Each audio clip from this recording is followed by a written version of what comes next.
Pereum, quem simile nobis foris agnovimus, intus reformari mereamur. Hemos pedido en la oración colecta por aquel al que conocemos por de fuera como igual a nosotros, merezcamos ser reformados por dentro.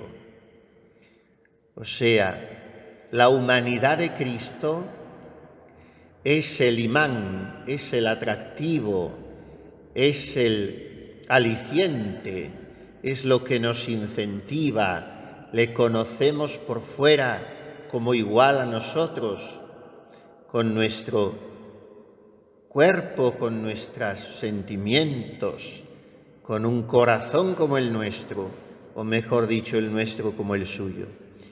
Que desde ahí entremos en su intimidad, en el abismo insondable de ese corazón y merezcamos ser reformados por dentro, una vez que le conocemos por fuera.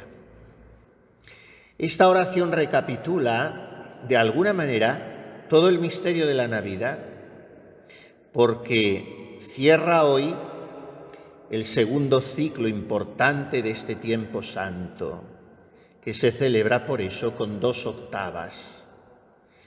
La segunda de ellas, incluso en la liturgia tradicional, ya muy debilitada, la octava de Epifanía. Pero como que hoy es propiamente el día de la octava, se celebra con más intensidad y se le añade el protagonismo de otro misterio de Cristo, el de su bautismo. Por eso el 13 de enero, en el Vetus Ordo, es la conmemoración del bautismo de Cristo. Pero la liturgia de hoy es muy amplia. Los maitines con sus 3 nocturnos, todo el oficio divino y la misa aluden a los 3 misterios. La Epifanía, el bautismo del Señor y su primera manifestación en las bodas de Caná. Esta es la conjunción de esa que podíamos llamar la explosión hacia afuera del misterio del Verbo encarnado, que hasta entonces había aparecido en medio de la noche, en el silencio, y había sido solo adorado por sus padres de la tierra y por los pastores. Pero con la Epifanía, su manifestación a todas las gentes, todo empieza a proyectarse. Y hoy, como decimos, el bautismo del Señor. No hemos escuchado la narración de ese bautismo, porque Juan no la trae, pero lo que hace Juan es una versión muy personal en su Evangelio de la experiencia que tuvo su homónimo, el otro Juan, el Bautista, al bautizar a Jesús. Ese es el Cordero de Dios que quita el pecado del mundo. Ese es de quien dije yo: detrás de mí vendrá un varón que ha sido hecho antes que yo, porque era mayor que yo. Y el testimonio de Juan dijo así: vi al Espíritu descender como una paloma del cielo y posarse sobre él. Sobre aquel al que vierais que desciende el Espíritu Santo y sobre el cual permanece, ese es el que verdaderamente bautiza. Este es el retrato que la humildad de Juan, borrándose totalmente a sí mismo, nos hace de su primo, que era 6 meses menor que él, pero Juan dice que había sido hecho antes que él. Hablando de edades, vamos a pararnos un poco y hacer una reflexión muy breve sobre uno de los muchos aspectos que hay que considerar en este misterio del bautismo de Cristo. He estado leyendo en la tercera parte de la Suma Teológica la cuestión 39, que trae Santo Tomás precisamente sobre el bautismo de Cristo. La diversifica en 8 cuestiones y se pregunta y responde en todo pormenorizada y magistralmente, como siempre hace el doctor Angélico, si convino que Cristo fuera bautizado, si convino que fuese bautizado con el bautismo de Juan, si debió ser bautizado en el Jordán, si se debieron abrir los cielos una vez que Cristo fue bautizado, si es acertado decir que el Espíritu Santo en forma de paloma descendió sobre Cristo bautizado, si esa paloma en que se apareció el Espíritu Santo fue un verdadero animal, y que si fue oportuno que una vez bautizado Cristo se dejase oír la voz del Padre. Pues además se pregunta una cosa más, que parece más circunstancial, pero creo que nos va a venir muy bien. Al menos a mí me ha hecho pensar mucho. En el artículo, la cuestión tercera, a este artículo 39 de la tercera parte, Santo Tomás se pregunta, ¿fue Cristo bautizado en la edad conveniente? Ya sabemos que nuestro Señor se bautizó con 30 años. Creo que todos los que estamos aquí tenemos más de 30 años. Vamos a ver lo que dice Santo Tomás de esa edad. Dice que fue muy oportuno que Cristo se bautizara con esos años, porque se bautizó alrededor del tiempo en que comenzaba a enseñar y predicar, para lo que se requiere una edad perfecta, como lo son los 30 años. Y trae, por ejemplo, el caso de José, que según el Génesis tenía 30 años cuando se hizo cargo del gobierno de Egipto. O el caso de David, que también tenía 30 años cuando empezó a reinar. O el de Ezequiel, que comenzó a profetizar el año 30.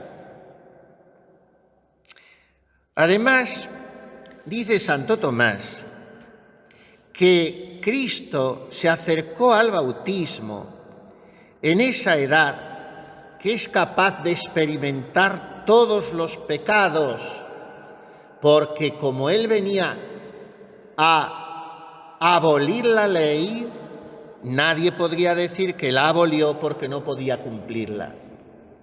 O sea, un hombre de 30 años ya tiene que estar acostumbrado a luchar, a vencer las pasiones, a superar las tentaciones, a ser maduro en sus afectos, a dominar sus impulsos. Cristo, a quien llamamos el Kyrios, el Señor, a sus 30 años lo era plenamente. Y en tercer lugar, ¿qué quiere enseñarnos Cristo al bautizarse con 30 años? Que el bautismo engendra varones perfectos, como nos dice San Pablo en su epístola a los Efesios, hasta que todos lleguemos a la unidad de la fe y del conocimiento del Hijo de Dios, al varón perfecto, a la medida de la edad de la plenitud de Cristo. ¿Por qué a los 30 años uno ya tendría que ser varón perfecto? ¿Por qué tendría que haber alcanzado la madurez en Cristo una persona a los 30 años? Porque el número 30 resulta de multiplicar el 3 por el 10. Y el 3 indica la fe en la Trinidad. Y el 10 alude al cumplimiento de los mandamientos de la ley de Dios. Y en estas dos cosas se asienta la perfección de la vida cristiana. ¿Por qué nosotros, con más de 30 años, hay quien dobla esa edad? Incluso se llega a triplicarla. ¿Y por qué no alcanzamos la madurez en Cristo? ¿Por qué no llegamos a la plenitud de la edad de Cristo? ¿Por qué no somos varones perfectos? ¿Por qué el bautismo no nos ha transformado? Porque nuestra vida no se asienta en estos dos pilares. La fe en la Trinidad, que no es confesar con la boca al Padre y al Hijo y al Espíritu Santo, sino es creer con el corazón y descansar en la certidumbre de que mi vida la lleva el Padre, porque yo vivo acurrucado en su regazo, de que mi vida la ha salvado ya el Hijo, porque yo he sido bañado con su sangre, de que mi vida la dirige el Espíritu Santo, porque Él está siempre, quiere estar dirigiendo mis acciones. Primera base en que debe asentarse mi existencia y el cumplimiento de todos mis años. Segunda, los mandamientos de la ley de Dios, que son 10, pero que se reducen a 2. Amarás a Dios sobre todas las cosas, sin anteponer absolutamente nada a ese amor, y amarás al prójimo como a ti mismo. ¿Quién puede decir que cumple siempre estos 2 mandamientos? Que en él su vida está centrada en el amor a Dios y por eso ama a los hermanos. 3 por 10. La Trinidad y los mandamientos. Resultado, 30. Conclusión, edad perfecta, la de Cristo. Cuando un varón ya ha aprendido a dominar sus pasiones, cuando no hay ya resquicios de infantilismos, de reacciones de adolescentes, de inmadureces afectivas.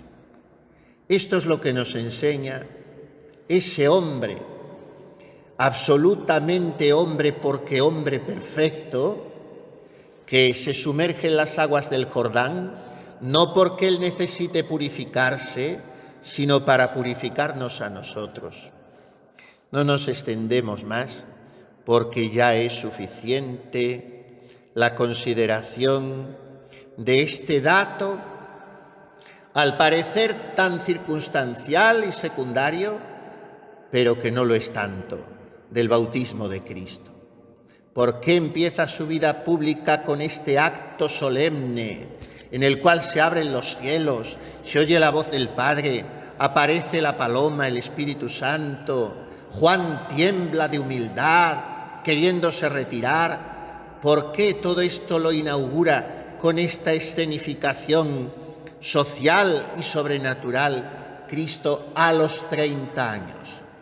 Para enseñarnos, a los que ya los hemos cumplido hace mucho tiempo, que debemos trabajar en la madurez en Cristo, que es la única madurez posible. Y para ello, asentar nuestra vida en una gozosa, personalísima, fruitiva experiencia trinitaria. Ojalá nos sucediera como a la Santa Madre, quedándome, narra ella en la cuenta de conciencia, donde explica la gracia que recibió al ver viva a la Virgen de la Clemencia, y después del canto de aquella salve, precisamente por estos días, un 19 de enero de 1571, después del canto de aquella salve, quedándome en la oración que traigo de estar el alma con las personas divinas, sentí que la persona del Padre me llegaba así y me decía cosas de gran regalo. Entre otras me dijo: yo te di a mi Hijo y al Espíritu Santo y a esta Virgen, ¿qué me puedes tú dar a mí?